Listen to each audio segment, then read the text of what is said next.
You know, it is very impressive to see this number of people just coming out even to express an interest in self-management, because it is for Australia in particular, it is a new way forward, and to kind of step out into something new is always quite courageous, so I admire people coming. And I guess it's my role this evening isn't to talk about the mechanics of self-management. There are other people who can do that for you. But what I want to talk about really are the key principles and the factors that people are going to need to consider when you're determining whether or not you're self-managing. Now just, you know, there are a few little technical things. One of them, we haven't got a clicker, so I can't see Paul at the back there because of the light. But so, you know, if you see me doing silly little things like that, it means I wanted to change the PowerPoint, okay? So it's important to really consider whether or not self-management will be an option for all or part of the services that you'll receive under the NDIS. And I guess what kind of gives me any license to speak about this is I've been struggling, and as Jan said, I've worked internationally for many years now. I've been struggling around this issue of the transference of power and authority from systems back to the people whose lives are being lived and to whom the power and authority belongs, and in setting up systems of self-management and individualised funding. So my grey hair doesn't just come because I'm old, it comes because I've struggled with some of these things, and there are some things I have to share, I think, as opposed to thinking that I know it all, but there is some wisdom. And I think that what we must recognise is that while self-management, I think almost undoubtedly, has the potential to offer the most flexible and responsive supports, it's not going to be for everybody. And if you don't self-manage, it doesn't mean you've somehow failed. I think that there are a range of ways in which people can think about having authority without necessarily self-managing, and we may get the opportunity to speak about some of that tonight. The other thing it is not is that it isn't a panacea for all the ills of the service system. And it doesn't come without its struggles and challenges. I think, however, in saying that, any service option you choose is going to bring its own inherent struggles and challenges. Many of you here will have been in the service system, for better or for worse, for many years, and you'll know yourself that that hasn't come easy, and it often fails to deliver your expectations, and that you are often struggling and being challenged by that system. I think the key question around those things becomes, which set of challenges are you up for, and why? Think about which challenges you want to take on and why you take those on. So I think if you are here even contemplating, is that okay? That you might have an interest in self-management, then there's an absolutely categorical first step that has to be entered into before you even start thinking about the mechanics or the practicalities or the technicalities of self-management. And that's the question of what is it you're trying to do? Why do you want it? What are you trying to achieve? And that comes to me to really form up the question is, what is your vision for a personally meaningful life for yourself or for the family member of the person that you love and care for? Because if you're not clear about what a good life might look like, then of course two things are likely to happen. If you don't have a vision for that, somebody else is going to have one for you. And you can be absolutely sure it won't be the one that you would have held for yourself. And secondly, if you don't have a vision for it, then you are likely to take the money and simply buy the institution. Because what else do you think about if you haven't thought about what a good life is? And this is what I call the issue of vision building or clarity of purpose. And I'm not sure if I've got my slides entirely lined up. My numbers might be wrong, so don't worry too much. We'll get to that one. You know, if you don't have a vision for what's different, or for what is possible, or for what is most desirable in your life, then the likelihood is that the reform that we have gone through will simply be a different funding mechanism. It won't in fact be the agent for change or the hoped for capacity to exercise choice and control. And one of the reasons for that is we tend to resort to what we know. We tend to resort to what is familiar. We tend to resort to what already exists, to what's available. And if we do that, then the opportunity to truly explore the life potential of a person gets traded off. And it gets traded off for what's known, for what's immediately available, for what's secure, for what's familiar. And yet, we know that the underlying principal factor for NDIS is that the secure and the familiar and the what is known has essentially substantively failed to advance the life opportunities for people. That was the whole point of the Productivity Commission report. It's essentially left people trapped within inflexible, standardised service models where life opportunities have been determined by the capacity of the agencies that are contracted to support people, not by the capacity of the people themselves. But as you would know yourself, when people are uncertain, then you're less likely to take chances or to embrace change. And people have a lot more comfort with what they know than with what they don't know, and this can, does and will result in people remaining with the status quo, as Jan says, not because you're satisfied with it, but because it's more comfortable. And it's more comfortable than stepping out and trying to take on change. So to be successful in self-management, you must invest in the development of a clear vision or a pathway towards what would be a full, meaningful and inclusive life. Because without that, the lives of people with disabilities continue to be lived congregated together on the margins of society.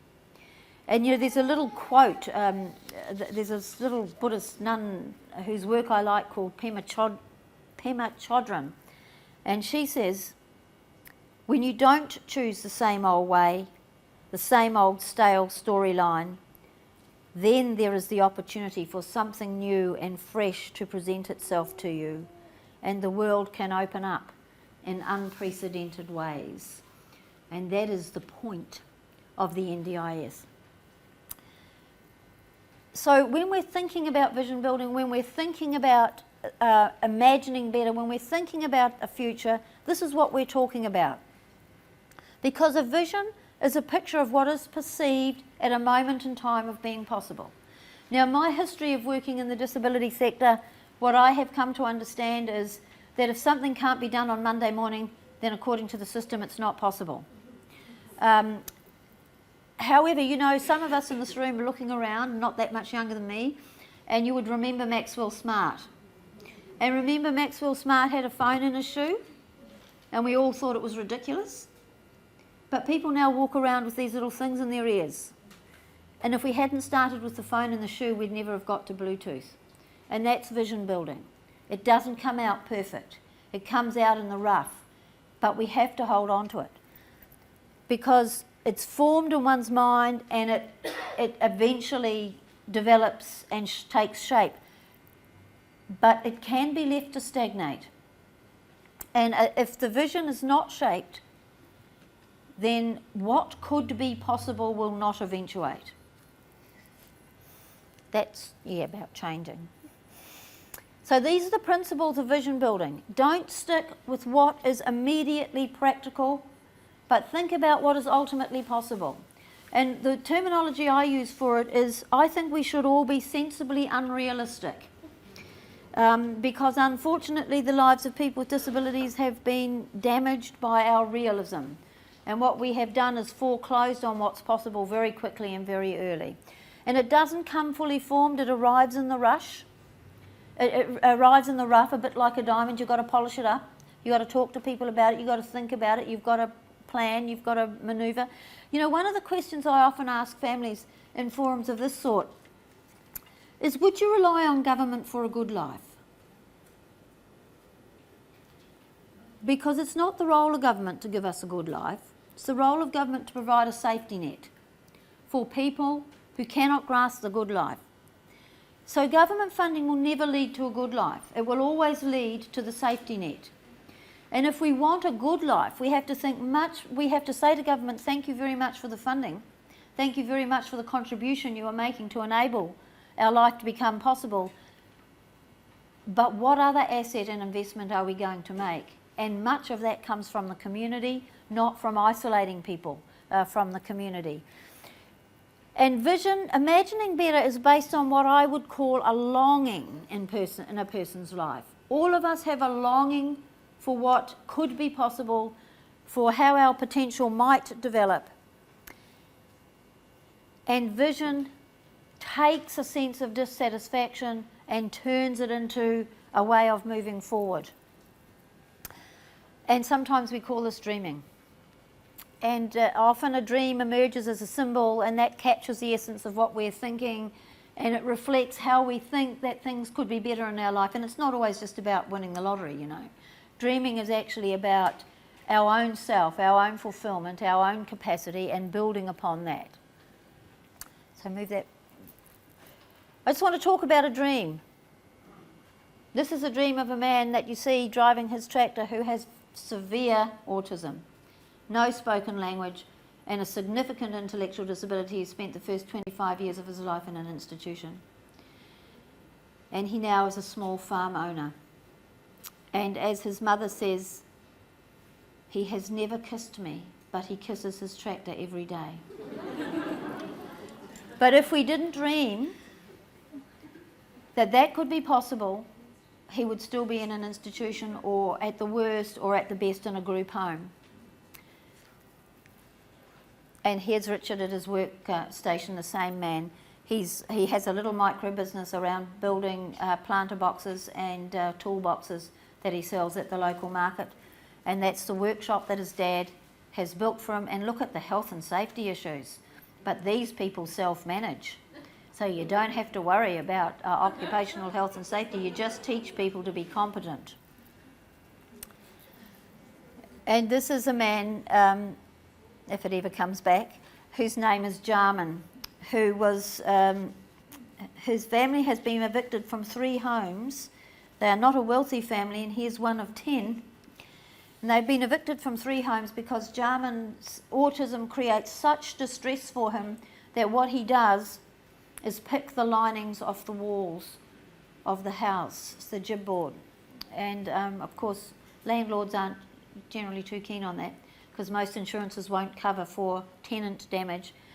And so when we were trying to think about what is this for Jarman, we found a little local IGA, and we asked the guys in the IGA if Jarman could open their boxes, because that seemed to have the same kind of thing, you rip them open. But that wasn't enough for Jarman. He realised that what was in the boxes went somewhere, and he started stacking the shelves. And he has been stacking the shelves now for a couple of years, and is a valued employee. Now, has it stopped some of his anxiety? No. Is his life perfect? No. But is it a bloody sight better? Yes. And we can do this because it's self-managed funding, and the family say we can manage this at home. We'll transfer the funding so that Jarman can be properly supported to be seen as a valued member of his society and community.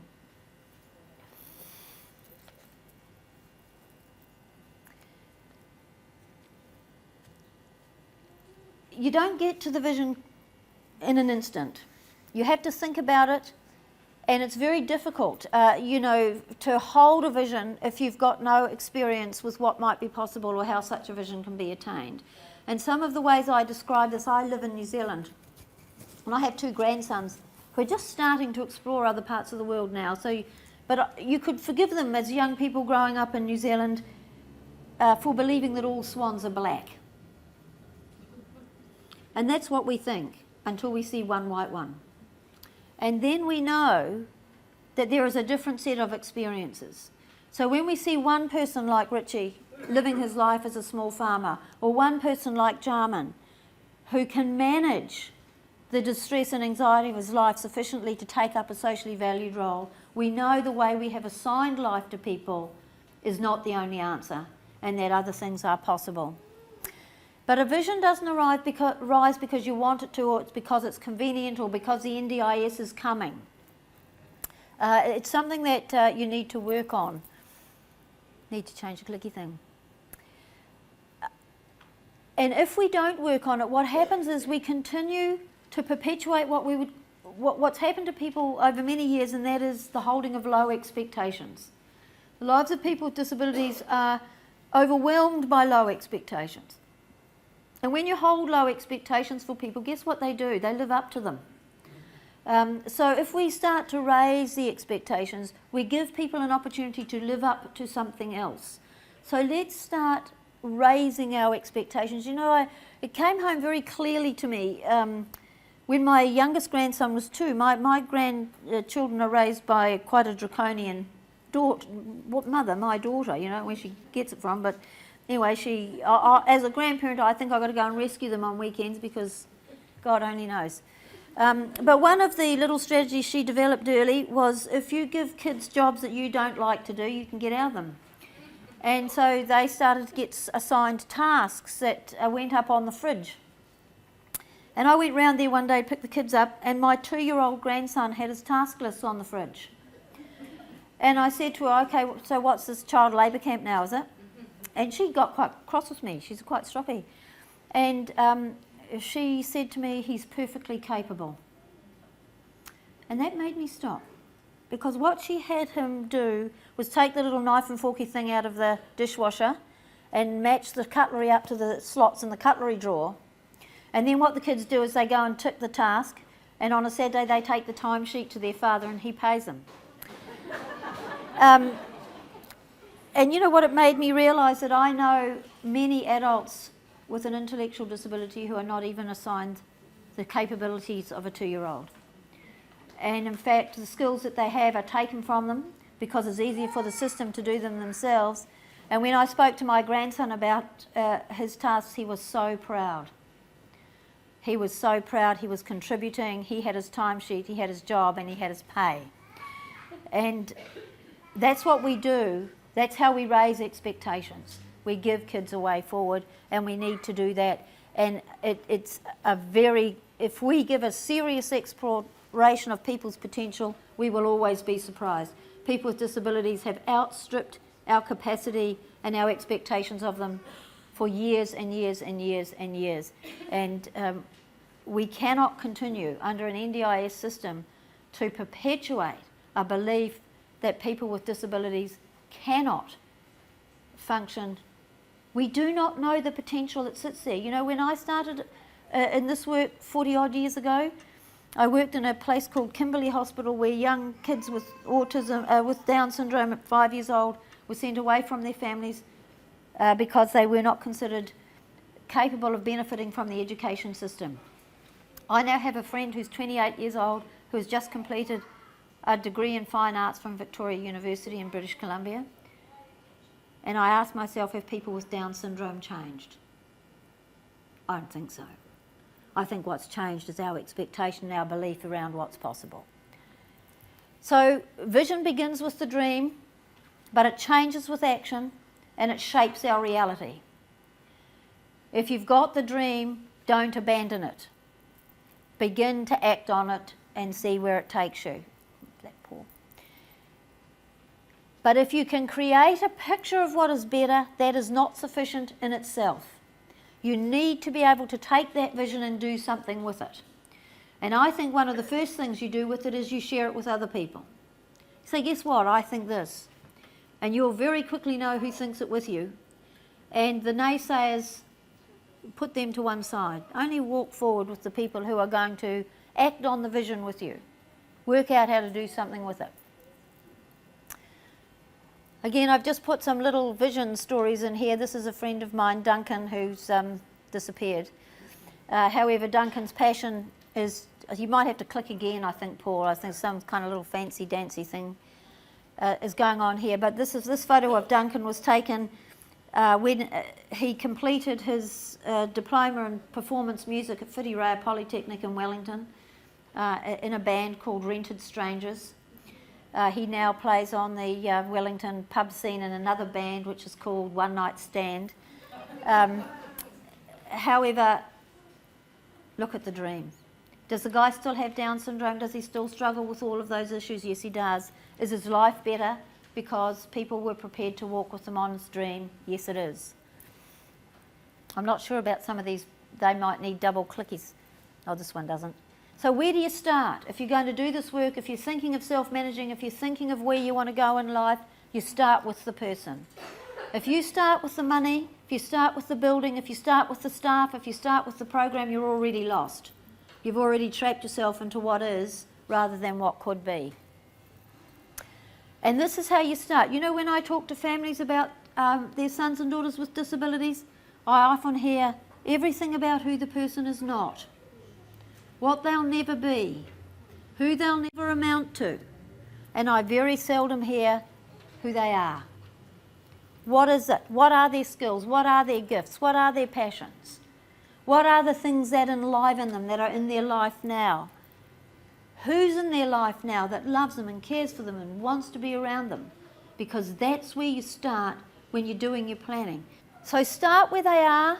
Don't focus on the disability. People often say to me, oh yes, but they're non-verbal, you know. Well, what does that matter? I want to know who they are, what they love, what will enliven them, what can we do. Richie's non-verbal, doesn't stop him being a small farmer.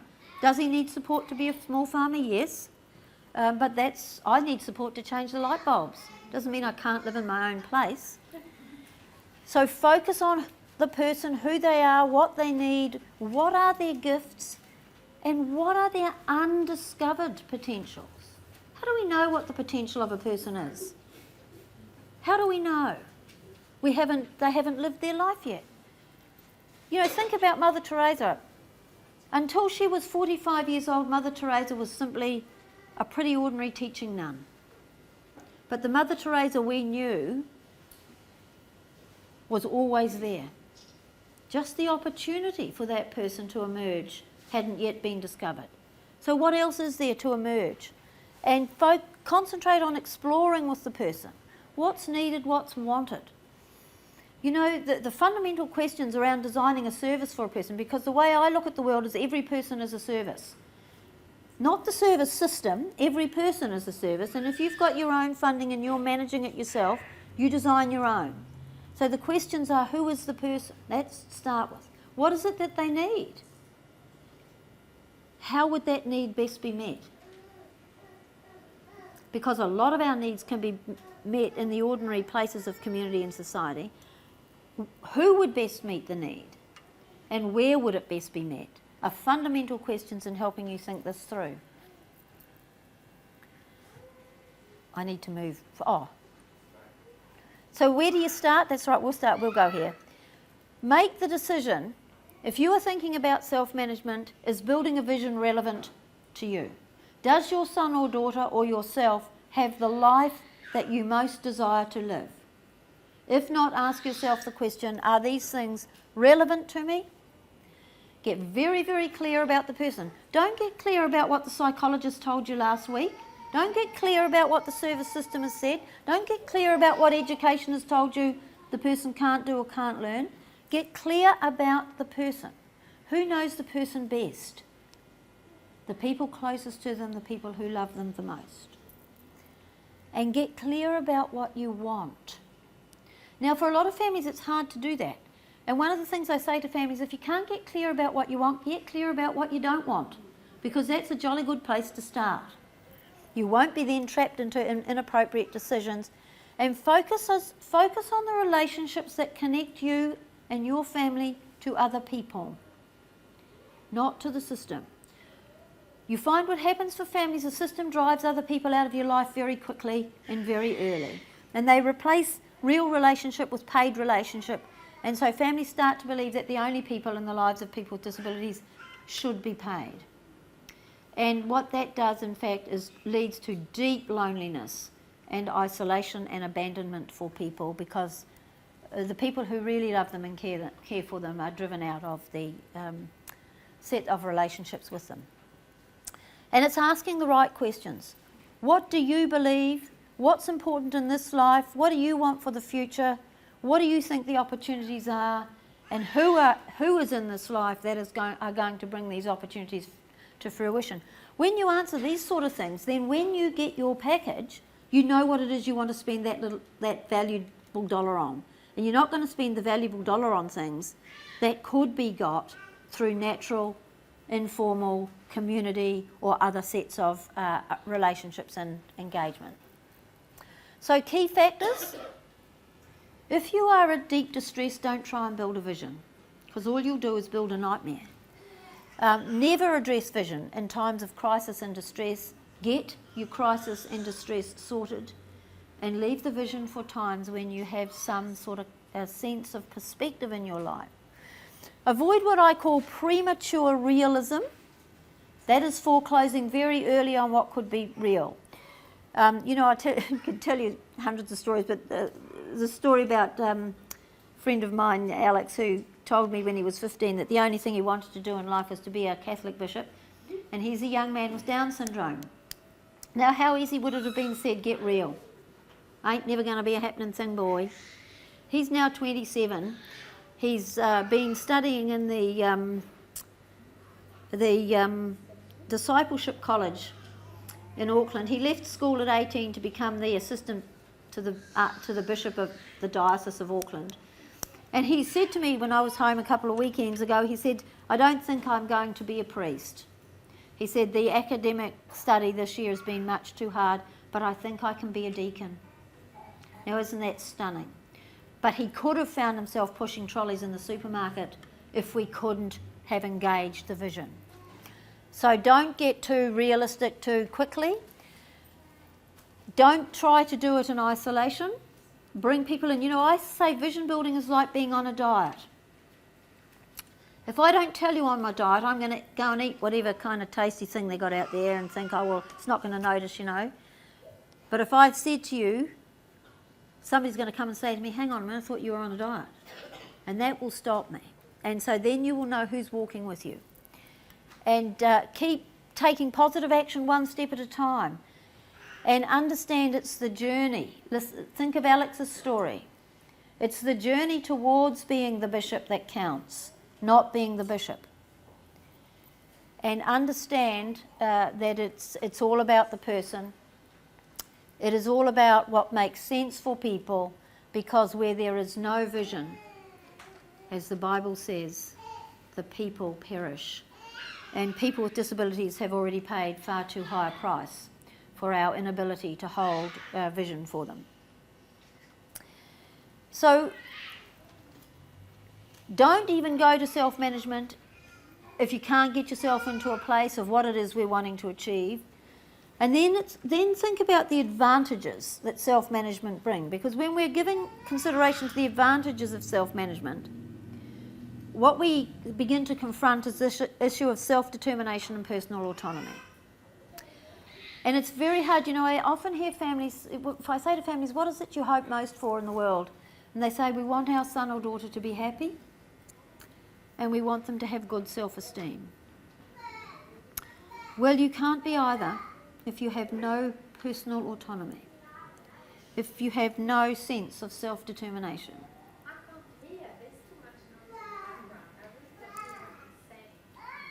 I'm not entirely sure what I can do about that.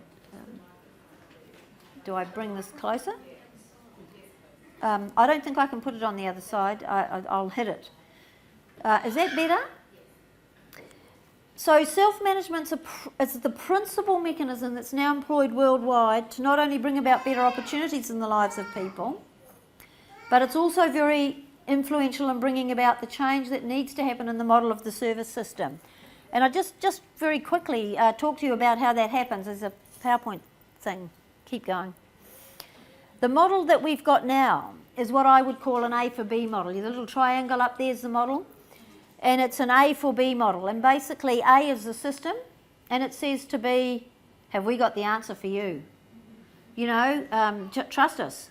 We'll lead you up the garden path, and it'll all be fine. And it works on the principle that A's got the answers and B hasn't got many, and A has to fill B up with the answers. Now, this is a very bad model for both parties, because as somebody who's been A, it's bloody terrifying to think you've got all the answers for someone when actually you know you haven't. And for B, it takes away from them any sense of authority, personal determination, or sense of control over what is my future going to look like, what is my today going to look like, can I predict what's going to happen in my life. Now, a lot of people, when they self-manage, they move right away from the service system and they go for what I would call a B4B model. I've got the answers for myself, thank you very much, and I'll live the life that I want. Now, I don't know, haven't got to this age without some people telling me, geez, I think that's a big mistake. I don't always have the answers I need for myself. In fact, in major life decisions, I generally try to consult with many people about their thoughts and opinions and seek help to get clarity to myself on the way forward. And so the B4B model, we can get a lot of issues addressed in a B4B model. It's a self-help model. But the reality is we often need someone else in our corner. And I think what self-management does is take us to, just keep moving, go past that one, is to this model, which is what I call the A with B model. Because then as A, you have the decision making. But you can partner with B to say to B, this is what I need and want, and this is what I want of you. And this is what I believe fundamentally changes a service from being a service system to being of service to people. And the reality is, despite the greatest of good intent, the service system itself struggles to be of service because, in effect, what it serves primarily is its own system. The way this occurs is by people with disabilities and families themselves taking that management responsibility, but saying, I'm going to work in relationship with you around these things. And that provides the safeguarding to both the system and to the self-managed arrangement. So it shifts the basic model of authority. Because if you look at this, I'm not very good at these computer thingies, and my technology person wasn't able to help me put the slides together. That's called a pie, okay? And if that's your pie, which piece of it do you want to have say-so over? Do you want to have say-so over that little blue bit at the bottom? Will that be okay? Well, what's wrong with you? What if you have the two blue bits? Now, you want the whole pie, don't you? Well, that's called self-determination. And what you need to do when you're thinking about the service that you're purchasing is what bit of the pie are you getting? Now, it's fine if you've got the pie and you say to the service, you can have that little blue bit at the bottom, because when you've done that, just go to the next slide, Paul, you're operating at level 6 empowerment where it no longer matters. And that's just a little measuring stick really to see when you're engaging with a service, where do you fit on the levels of empowerment? Are you simply a passive compliant user, client?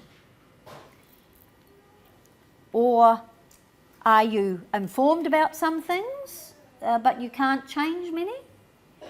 Or are you consulted about some stuff but nothing changes? Level 3, up to level 3 is where the service system generally sits. It's getting better at consulting and advising. But in effect, you can advise the service system, but it doesn't mean they'll change. You're really needing to look at a provider who will work with you on levels 4, 5 and 6. But bear in mind that a significant minority is less than 50%. My sense is you are wanting a significant majority of the say-so, which is more like 95%, and at that point it almost doesn't matter because you've got...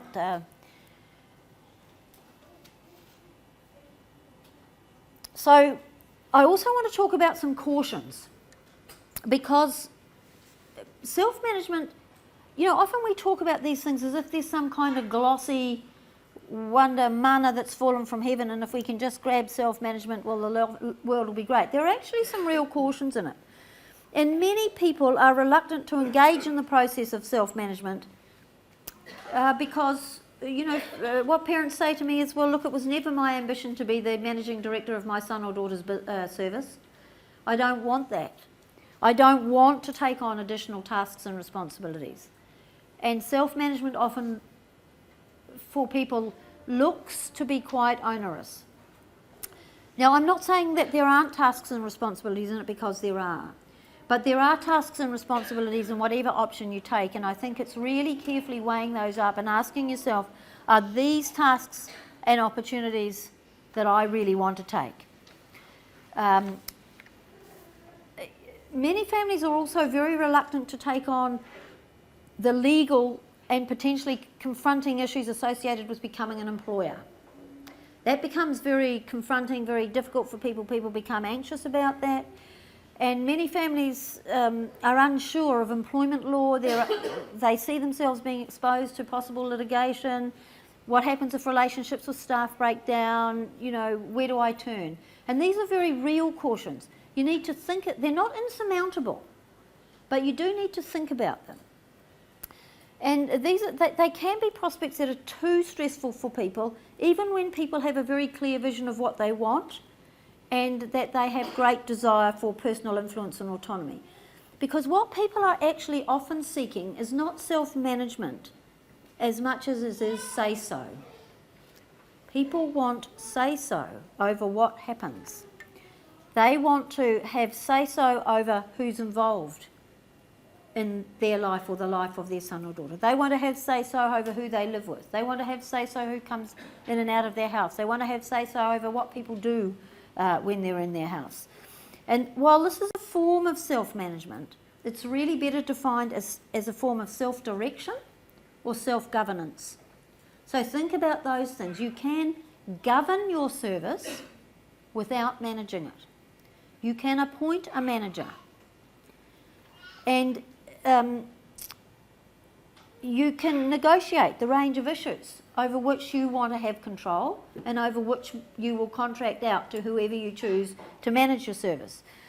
Now, what self-governance means is that you do need to remain connected to an agency of some sort. And so some of the advantages of self-managing, doing it yourself, are traded off for the support and security of having the agency back you. But the key word here is it's a trade-off, it's not a compromise. And when you trade off, you think about what it is you are trading, because that puts you again on the front foot, and you go very clearly to that agency and say, this is what I am buying from you, and this is the terms on which we will enter into this agreement. I think the other thing is, if you feel that you can't attain self-management at this stage, but you still want to have greater authority over the supports and services you receive, then start to look around at who might be available to support self-governance and take on those responsibilities. And these agencies may or may not be your traditional service provider organisations. They could simply be agencies that will act as a fiscal intermediary for you and will manage the funding and possibly manage the staffing on your behalf. So any agency or community organisation could potentially act as a host agency in this kind of way. And the key criteria for the agency that you choose is that agency is open and willing to negotiate a hosting agreement with you. And that they clearly identifies the business or the role of the agency and the business or the role of the family. The key thing is not to get family business mixed up with agency business, because if you do that, then the agency starts to take over all the roles and becomes a pseudo-family. The agency needs to be willing to regularly revisit the agreement, because you will gain more confidence. Things will change in your life. So the relationship needs to be regularly revisited so that the roles and responsibilities can be renegotiated and modified over time as you develop confidence in the management process. Or somebody may become ill. You may want the agency to take on more. Your agency has got to be somebody who will negotiate with you and work with you. I think the other important thing to remember is that no decision needs to be forever. Should you choose a self-governance or a limited self-management option now, you can change your mind later. And as you become more familiar and more comfortable with the challenges and advantages that self-management brings, you can take on more self-managing roles. And what you'll find is that as more and more people start to take these options up, the more familiar they'll become. And more of the problems will be ironed out. You know, this is why most of us are not pioneers, we're early adopters, or we're kind of second receivers. We ride on the coattails of what other people have done. And things become less daunting.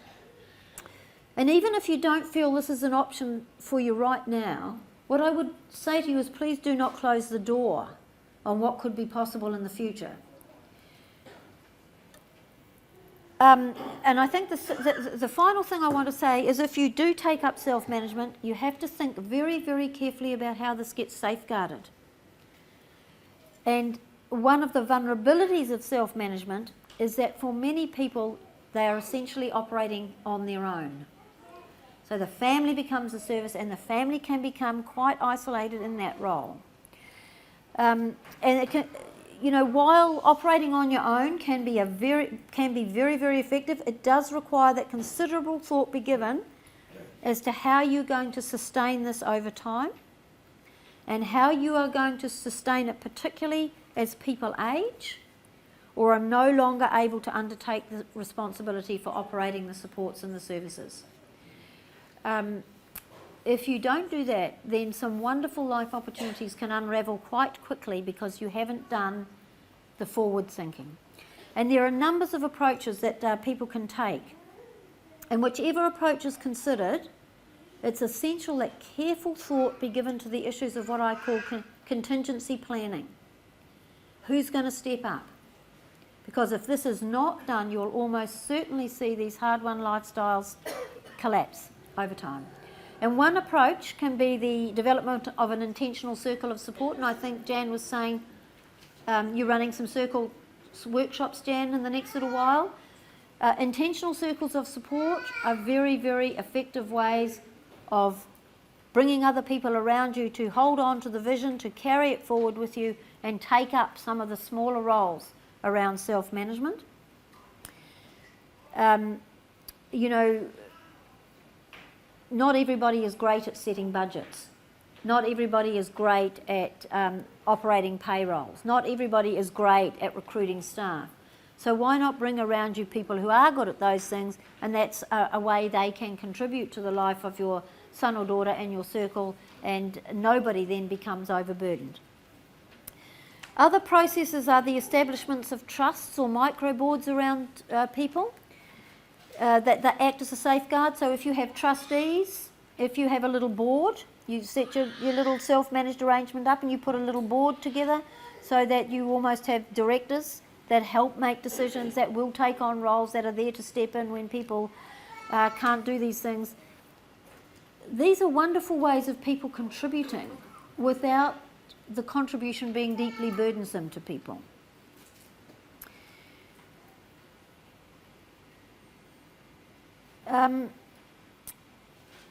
I think in other situations where we've seen some very, very successful things happening is where families who want to self-govern or self-manage and have a vision for where they are wanting to go come together as family-governed collectives. And I brought a DVD with me, which we're not going to have time to look at, but of 3 family-governed collectives that are now operating in Queensland. They're very accessible to you. They are wonderful families.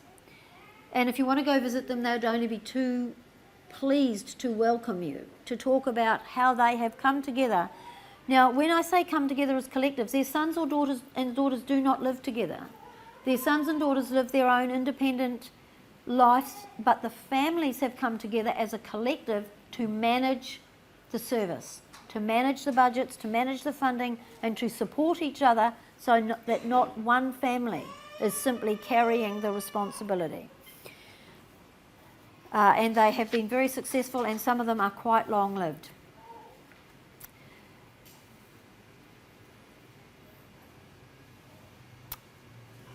Some of these family-governed arrangements, and one of the ones I'm thinking about in Queensland is a little family-governed network which is called Homes West. That's a standalone family-governed network they've incorporated. It's Homes West Incorporated. You can find them on the website. You'll see all of how they set up. You'll see all of their policies and processes, and they're very generous sharing with people. And the way they operate is out of their packages, they put a small percentage from everybody's package into the centre, and from that money they employ a part-time coordinator who does all of the planning, all of the employment and recruitment of staff, the management of staff, the rostering, so that none of that falls back to the families. And they have control over that. So essentially they've created their own little network, and they each contribute to that. It's called Homes West.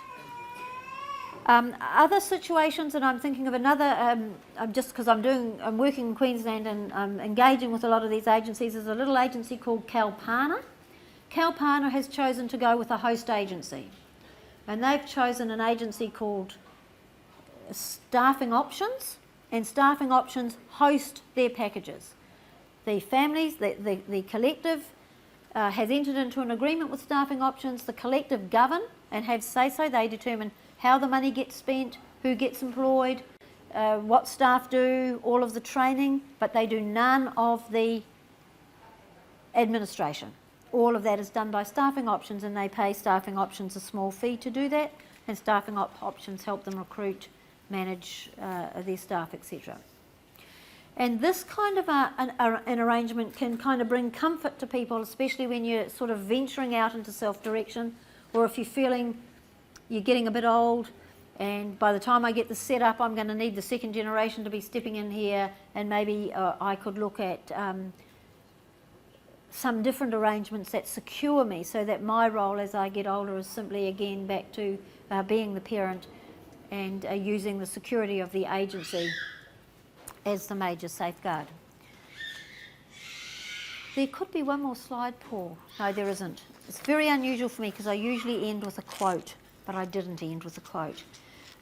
So I think that the kind of key principles for you to think about if you're going ahead with self-management is don't do it until you have your vision, and work on that. Think of the advantages and which of those advantages you want to take are most important to you. And I think the pie, how much of that pie do you want to have? Think about that, because that helps you to decide whether the advantages outweigh the disadvantages. Do not go in blind around the cautions. Think about the issues of governance, of staffing, of what tasks do you want to take on and what do you not want to take on, and then think about how you are going to safeguard this over time. And I believe you will have very successful outcomes from self